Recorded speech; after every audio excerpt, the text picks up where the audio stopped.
The first time I saw the door, it wasn't there for long. I was coming home late, too tired to notice anything except the quiet hum of the hallway lights and the familiar pattern of stains in the carpet. My apartment building is old in the way that feels permanent, like it's been standing long enough to forget who built it. I passed apartment 302 every night. Except that night, there was a door between 302 and 304. No number, no handle, just a plain, painted surface the same color as the wall. I stopped because my brain insisted something was wrong. I had lived on that floor for 3 years. There had never been a door there. I told myself I was tired, overworked, seeing patterns where none existed. So I kept walking. In the morning, the door was gone. Blank wall, faded paint, nothing unusual. I almost laughed at myself. The next week, it came back. Same place, same silent presence. This time I touched it. The surface was cold, not like metal, not like wood, just cold, as if the temperature belonged to somewhere else. There was still no handle, but when my fingers rested against it, I felt something faint on the other side. Not movement, not sound, waiting. I pulled my hand away and went inside my apartment without looking back. That night I dreamed of a hallway that never ended.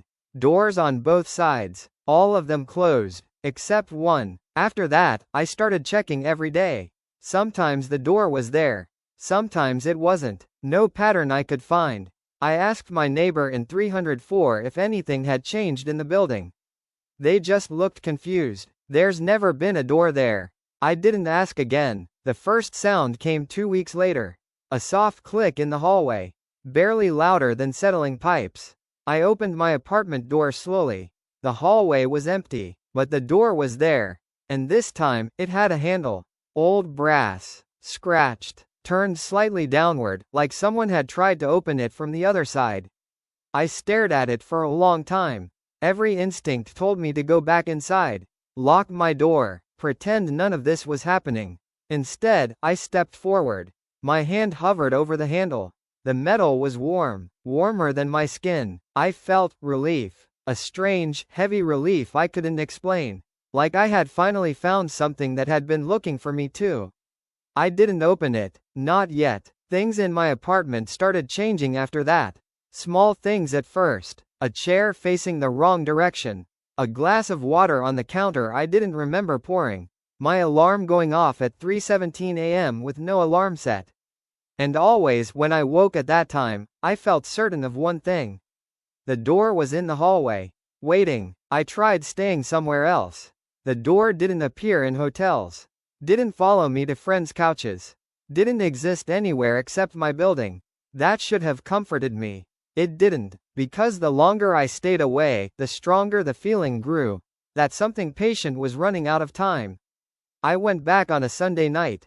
The hallway lights were dimmer than usual, buzzing softly, and the door was already there. Handle turned, slightly open, darkness inside so complete it didn't look like shadow, it looked like absence.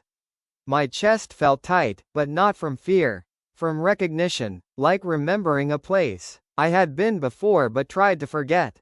I stepped closer. The gap widened slowly on its own. No sound, no movement, just an invitation. Inside, there was another hallway. Same carpet, same lights, same numbered doors, except the numbers were wrong. 301, 300, 299, counting down as the corridor stretched forward. I should have turned back. I didn't, because halfway down the hall, I saw someone standing there, perfectly still, facing away from me, wearing my clothes, my height, my shape. I already knew the face I would see if they turned around. I couldn't move, couldn't breathe. Slowly, very slowly, the figure lifted one hand and pointed behind me. Back toward the open door. Back toward my apartment. Back toward the life I suddenly realized I didn't quite remember living. Then I heard a sound. From far down the endless hallway. A door opening. Something stepping out. Not in a hurry. Not hiding. Just walking toward us with quiet, certain footsteps. The figure in front of me finally spoke, voice calm and familiar. "You weren't supposed to come back this early."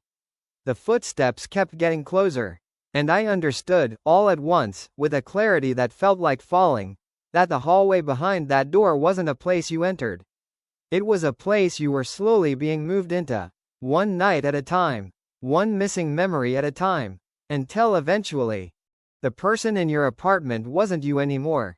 The door in my building is still there. Some nights it isn't. Most nights it is. I don't open it now. I just listen to the faint footsteps coming from the other side of the wall behind my bed. Getting closer. Waiting for the night. I forget why I was ever afraid to go inside.